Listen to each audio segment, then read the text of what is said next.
I tried to catch it before it fell, Mom. I just couldn't. I'm sorry.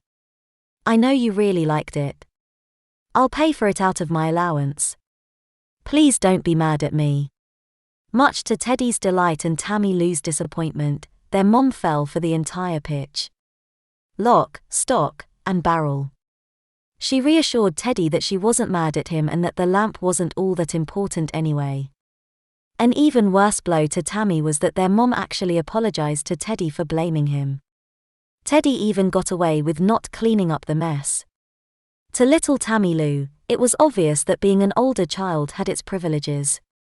It wasn't until later that Tammy Lou realized that she couldn't find Sally.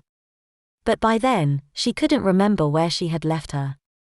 And it was a very sad and teary-eyed Tammy Lou who cried herself to sleep while Teddy patted himself on the back for getting away with murder. The only thing that remained was to remove the body out from under the couch and get rid of it. Then he would be scot-free. Their mom was even talking like Tammy Lou might have lost Sally on their way to the doctor's office. Teddy drifted off to sleep with dreams of his perfect crime. Teddy awoke from a horrible nightmare. This nightmare was one in which his mother had found out about what he had done to Sally and Porcelain. In this nightmare, police had come to take him to Porcelain prison. Once there, he was surrounded by hundreds of broken toy dolls that crept closer and closer to him whenever he wasn't looking at them. He had been trapped in a slowly tightening circle. The horrible faces kept staring blankly at him with eyes that burned with hatred and a thirst for revenge. It was the living hell for bad brothers who broke their sisters' dolls, and Teddy didn't like it.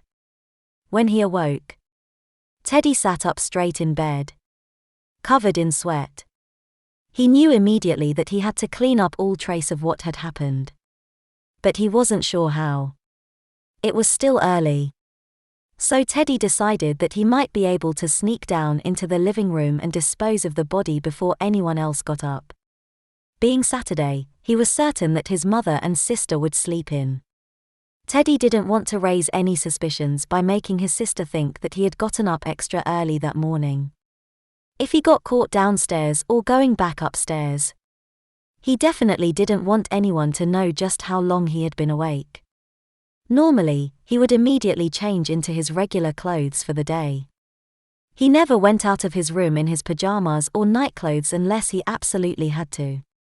Usually, that meant his mother made him. The less anyone saw him in his ridiculous short nightshirt, the better. That morning, Teddy didn't get dressed right away. Instead, he very quietly crept out of his room and down the hallway to the top of the stairs. He hoped that he could do his dirty work and get back into bed before anyone else woke up. His bare legs and feet made no sound as he cautiously descended the stairs. He was careful to place his feet as close to the banister and wall as possible, since he had found from experience that this was the most sturdy part of each stair and made the least noise. Even with that extra precaution, there was an occasional shriek of protest from the wood of the staircase. Teddy cringed and paused with each creak.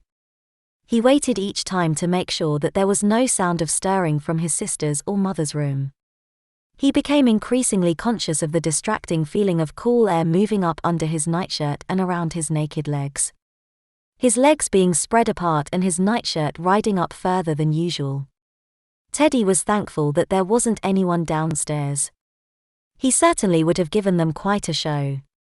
He became distinctly aware that this is what it must feel like for girls to wear skirts. He decided that he didn't like the notion and gave an inward offering of thanks that he had been born a boy. After all, you have to stop and occasionally give thanks for the small blessings in life.